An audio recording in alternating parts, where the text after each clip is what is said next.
Buenas y bienvenidos a este canal de misterio y terror. Hoy quiero que apagues las luces, subas un poco el volumen y te dejes llevar, porque la historia que escucharás a continuación no es un simple cuento inventado. Es un relato que ha pasado de boca en boca entre marineros y viajeros y que ha dejado huellas de miedo en todo aquel que se atrevió a escucharlo completo. Esta es la historia de 4 jóvenes que partieron en un viaje de celebración y terminaron atrapados en un destino marcado por la oscuridad. Lo que comenzó como una simple aventura se transformó en un recuerdo aterrador que los perseguiría para siempre. Álvaro, el mayor del grupo, era un chico confiado, líder natural y siempre dispuesto a hacerse cargo de las decisiones difíciles. Juan, el más joven, apenas superaba los 20 años y aunque trataba de mostrarse valiente, era el más impresionable de todos. Raquel, extrovertida y curiosa, parecía emocionada por todo lo desconocido, siempre con una sonrisa lista para desafiar cualquier miedo. Bárbara, en cambio, era reservada, observadora, y aunque no decía mucho, en sus silencios parecía presentir cosas que los demás ignoraban. Los 4 decidieron emprender un viaje en barco para celebrar el fin de la universidad. Querían libertad, mar abierto y noches de risas bajo las estrellas. Pero no sabían que esas mismas estrellas serían testigos de su encuentro con lo inexplicable. La noche en que partieron, el muelle estaba casi desierto. Solo algunas lámparas iluminaban el camino, proyectando sombras largas y distorsionadas que parecían seguir cada paso que daban. El aire olía a sal, pero también a humedad rancia, como si aquel lugar llevara años sin vida. Frente a ellos apareció el barco, enorme, imponente, más grande de lo que habían imaginado. Se alzaba como un gigante dormido, con un casco oscuro que reflejaba débilmente las luces del muelle. Raquel fue la primera en comentar: «Es increíble, parece sacado de una película». Álvaro asintió con entusiasmo, pero Bárbara se quedó mirando en silencio, con los labios apretados. Algo en su interior le decía que aquel barco no tenía nada de normal. Juan fue el primero en notar algo extraño. Una figura blanca, difusa, se movió entre las sombras cerca de la entrada del barco. Apenas un destello, como si alguien estuviera observándolos. «¿Lo vieron? ¿Lo vieron?», preguntó con la voz temblorosa. Álvaro, con un tono despreocupado, respondió: «Seguro es un trabajador del barco. No te asustes por todo, Juan». Pero aunque trató de sonar firme, él también había sentido un escalofrío recorrerle la espalda.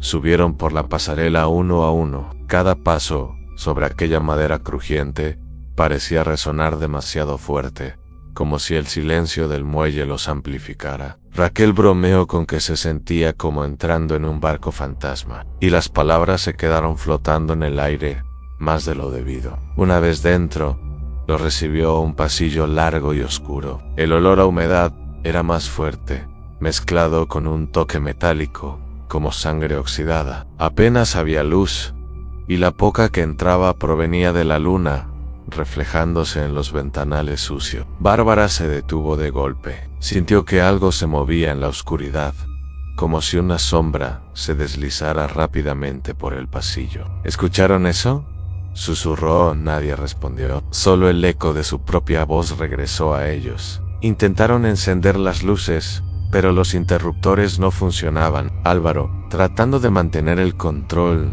dijo: «Debe ser viejo. Seguro hay un generador apagado. Vamos a buscarlo más tarde». Continuaron caminando por el barco, y cuanto más avanzaban, más pesado se sentía el aire. Raquel intentó bromear otra vez, pero esta vez su voz sonó forzada, como si incluso ella comenzara a sentir el mismo mal presentimiento que Bárbara. Llegaron a lo que parecía ser el salón principal. Mesas cubiertas de polvo, sillas caídas y cortinas raídas colgaban de las ventanas. Todo parecía abandonado hacía años, pero los platos aún estaban servidos sobre las mesas, como si alguien hubiera dejado de cenar de repente. «Esto no tiene sentido», murmuró Juan, tocando uno de los cubiertos oxidados. «¿Cómo puede estar todo puesto así?». Nadie supo que responder. De pronto, un golpe seco resonó desde la cubierta superior. Los cuatro se quedaron congelados, mirándose entre sí con los ojos muy abiertos. El silencio que siguió fue aún más aterrador. Álvaro trató de tomar el control de nuevo. Debe ser el viento o algún animal atrapado. No hay nada de qué preocuparse, dijo, aunque el tono inseguro en su voz lo delató. Bárbara negó con la cabeza y susurró: no es el viento. Algo nos está observando. Decidieron seguir explorando, intentando convencerse de que no había nada extraño. Pero cada puerta que abrían revelaba habitaciones en desorden, camas aún tendidas, maletas abiertas, objetos personales tirados por el suelo, como si los pasajeros hubieran desaparecido de un segundo a otro. En una de esas habitaciones, Raquel encontró un espejo cubierto de polvo. Al limpiarlo con la mano, vio su reflejo, pero juró que detrás de ella había otra figura, una silueta blanca con el rostro borroso. Se giró de inmediato, pero no había nadie. Chicos, creo que no estamos solos, dijo con voz entrecortada. Los demás la miraron incrédulos, pero el miedo ya se había instalado en todos otra vez.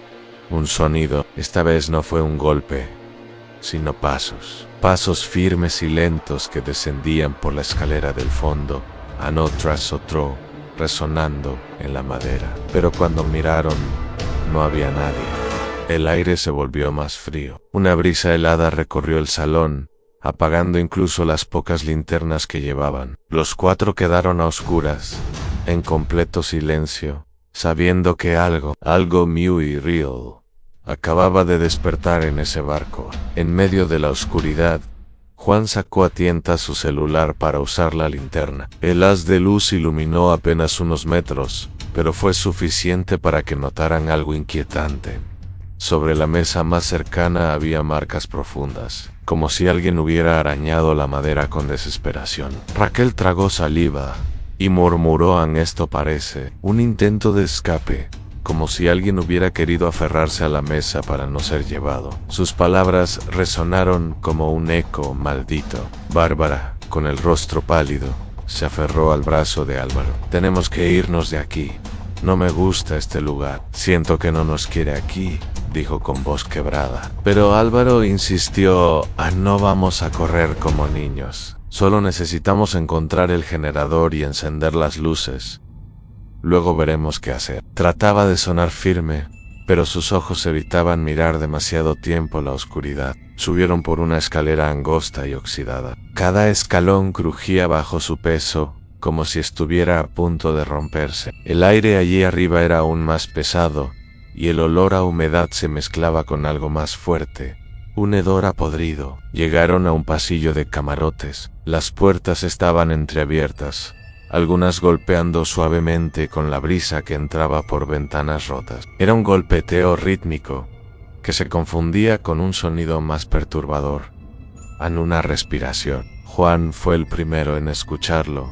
¿Lo oye? ¿Alguien respira?, dijo con voz casi inaudible. Raquel apuntó su linterna hacia un camarote, y la luz iluminó por un segundo algo que parecía un rostro blanquecino que desapareció en cuanto parpadearon. «Dios mío», gritó Raquel, retrocediendo de inmediato. Pero cuando todos enfocaron la linterna, el camarote estaba vacío.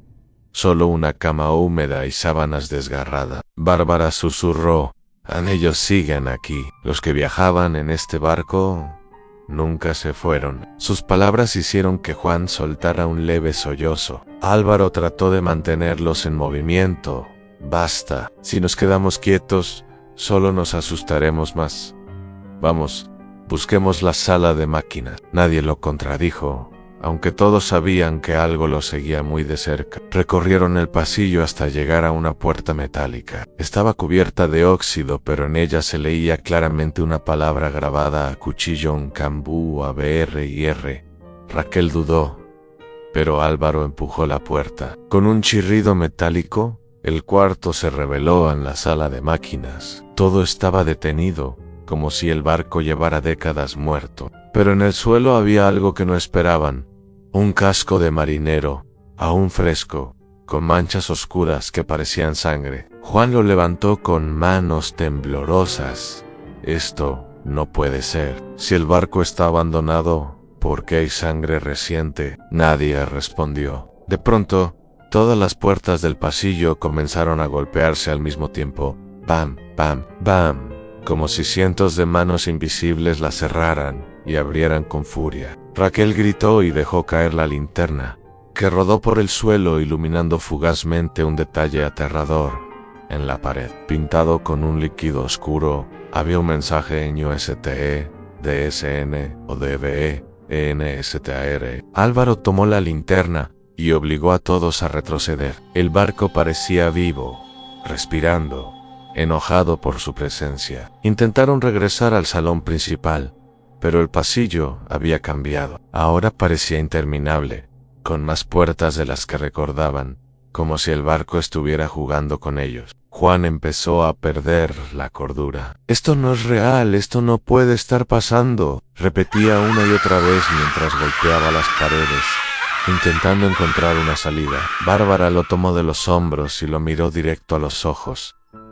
«Si es real, y si no escuchamos, si no respetamos este lugar, no saldremos vivos». De repente, un grito desgarrador retumbó desde el fondo del pasillo. Era un grito humano, pero tan largo y doloroso que heló la sangre de los cuatro. Raquel, con lágrimas en los ojos, susurró a Nese. Ese grito fue de alguien que sigue atrapado aquí. Álvaro, temblando, dijo lo que ninguno quería escuchar.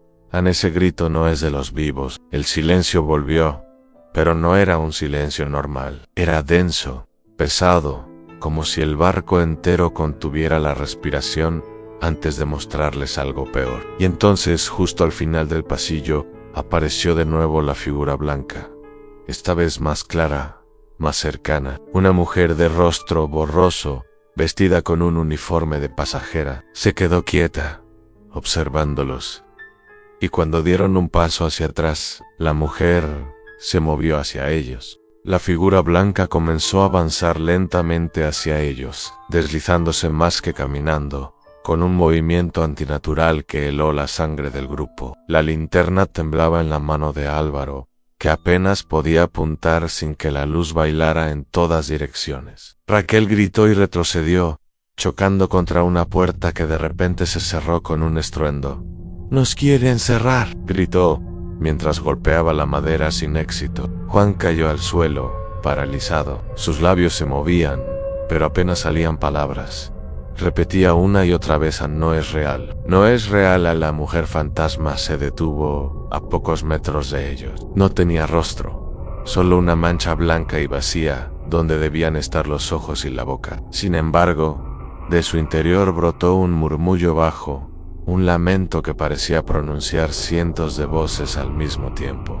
«Devuélvanos lo que nos quitaron», murmuraban las voces. El aire se volvió gélido, y cada palabra parecía clavarse en los huesos de los cuatro jóvenes. Bárbara, temblando pero con más firmeza de lo esperado, preguntó: ¿Qué quieren de nosotros? La figura se inclinó hacia adelante, como si la hubiera escuchado. El murmullo se convirtió en un grito agudo y desgarrador. Todas las puertas del pasillo se abrieron de golpe, y de cada habitación comenzaron a salir sombras, cientos de siluetas humanas que se arrastraban lentamente hacia ellos. «¡Corran!», gritó Álvaro, tirando de Juan para ponerlo de pie. El grupo empezó a correr por el pasillo, mientras las sombras se abalanzaban contra las paredes, arañándolas con furia. Cada paso que daban resonaba con eco, y el pasillo parecía interminable. «Esto no puede ser real, no tiene fin», gritó Raquel con lágrimas en los ojos. De pronto, una puerta a la izquierda se abrió de par en par, mostrando unas escaleras que descendían hacia lo más profundo del barco. Sin pensarlo, los cuatro entraron y bajaron corriendo, huyendo de las sombras. El aire en la parte inferior era aún más frío y húmedo. El olor a podredumbre era insoportable, como si allí hubiera cadáveres ocultos desde hace décadas. La linterna iluminó lo que parecía ser el comedor principal del barco. Decenas de mesas aún servidas, con platos y copas intactos, como si la cena hubiera quedado interrumpida en un instante.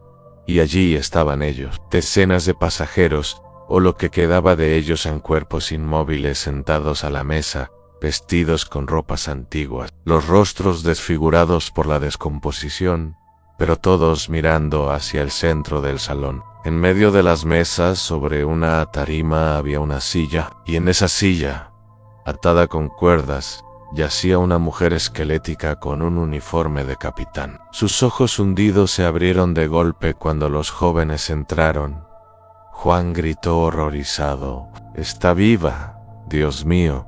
¡Está viva!». Pero lo que vieron enseguida les quitó cualquier esperanza.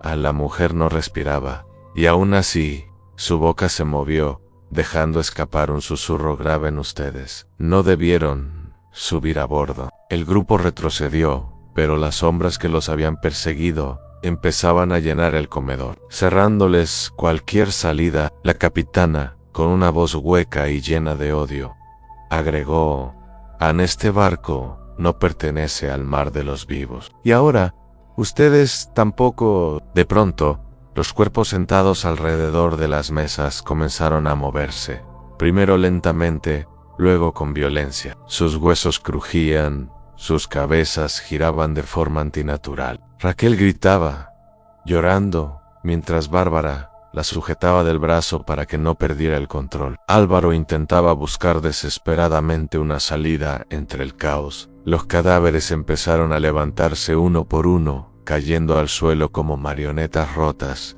y luego arrastrándose hacia ellos. El sonido de huesos y carne putrefacta llenó la sala. Juan comenzó a rezar en voz alta, aunque sus palabras apenas podían escucharse entre los gritos. Los demás no sabían si llorar, correr o rendirse. Álvaro encontró una puerta lateral y la empujó con todas sus fuerzas. «Aquí, rápido», gritó. Raquel y Bárbara corrieron hacia él, pero Juan seguía paralizado frente a la capitana, cuyos ojos hundidos lo observaban con una intensidad aterradora. «Juan, muévete», gritó Raquel, pero era demasiado tarde. Las sombras lo habían rodeado, y antes de que pudiera reaccionar, lo arrastraron hacia la tarima en medio del salón. El último recuerdo que tuvieron de Juan fue su grito desesperado, mientras las manos putrefactas lo sujetaban y lo desaparecían en la oscuridad. Los tres sobrevivientes salieron del comedor corriendo, con las sombras detrás de ellos y el eco del grito de Juan aún resonando en sus cabezas. Las escaleras crujieron bajo sus pies, como si el propio barco quisiera tragárselos. Raquel tropezó y estuvo a punto de caer, pero Álvaro la sostuvo con fuerza, arrastrándola sin detenerse. «No mires atrás», gritó Bárbara, aunque ella misma no podía dejar de voltear, viendo las siluetas que se acercaban cada vez más. El pasillo de pronto se bifurcó en dos direcciones, izquierda y derecha. Sin tiempo para pensar, corrieron hacia la derecha. El camino los llevó a la sala de máquinas. Allí todo parecía detenido en el tiempo, con enormes engranajes oxidados y calderas apagadas. Pero en el centro había algo imposible, una gran grieta, como un agujero en el suelo, que no daba a otra parte del barco, sino a un vacío negro y profundo. Un aire helado salía de esa grieta, y con él un murmullo que repetía uno más. Uno más. En Raquel se tapó los oídos y gritó: «No puedo soportarlo». Sus lágrimas caían sin control. Álvaro intentó calmarla, pero de repente una de las sombras apareció frente a ellos, bloqueando la salida. Era alta, delgada, con brazos demasiado largos y manos afiladas como garras. No tenía hoyos, pero los observaba con odio. Bárbara tomó un tubo de hierro del suelo y, temblando, lo levantó como si pudiera defenderse. «Aléjate de nosotros». La criatura lanzó un alarido agudo que hizo vibrar todo el lugar. Las paredes parecían retumbar con su furia. Álvaro empujó a Raquel hacia la salida contraria. «Corran, no se detengan». Bárbara intentó golpear a la criatura, pero el tubo pasó a través de su cuerpo como si fuera humo. Un segundo después, la sombra la atravesó con sus garras, y Bárbara cayó al suelo, sin vida, con los ojos abiertos de par en par. Raquel gritó con horror, pero Álvaro la arrastró a la fuerza, sabiendo que si se detenían, compartirían el mismo destino. Corrieron por un pasillo estrecho hasta llegar a la cubierta principal. El aire fresco del mar les golpeó el rostro, pero no era un alivio, la tormenta había comenzado. El cielo estaba cubierto de nubes negras, y las olas chocaban contra el barco como si quisieran hundirlo. En el centro de la cubierta la silueta de la capitana los esperaba. Sus ojos vacíos brillaban con un resplandor antinatural. El barco ha elegido. Ustedes son parte de él ahora, dijo con voz retumbante. Álvaro, con el último aliento de valentía, gritó: «¡Jamás!». Tomó la linterna y la arrojó hacia la capitana. La bombilla estalló, y por un instante todo quedó en completa oscuridad. Cuando Raquel abrió los ojos, ya no había barco. Solo estaba ella, flotando en medio del océano, sostenida por una tabla de madera. Miró alrededor, gritando el nombre de Álvaro, pero no obtuvo respuesta. A lo lejos, apenas distinguió la silueta del barco, alejándose lentamente entre la niebla, hasta desaparecer por completo. Desde aquel día, nadie volvió a ver a Raquel. Algunos dicen que fue rescatada, otros aseguran que aún vaga por los puertos, contando su historia y advirtiendo a los curiosos ansí: un barco aparece en la noche sin tripulación, no subas jamás, porque puede que nunca regreses. Y así termina la historia del barco fantasma. Un relato que nos recuerda que la curiosidad puede llevarnos a lugares de los que no hay retorno. A veces, lo desconocido es mejor dejarlo en paz, porque no todo lo que está olvidado en el mar pertenece a los vivos. Si esta historia te heló la sangre, te invito a suscribirte al canal, dejar tu like y activar la campanita, porque cada semana traeré nuevos relatos de misterio y terror que no te dejarán dormir.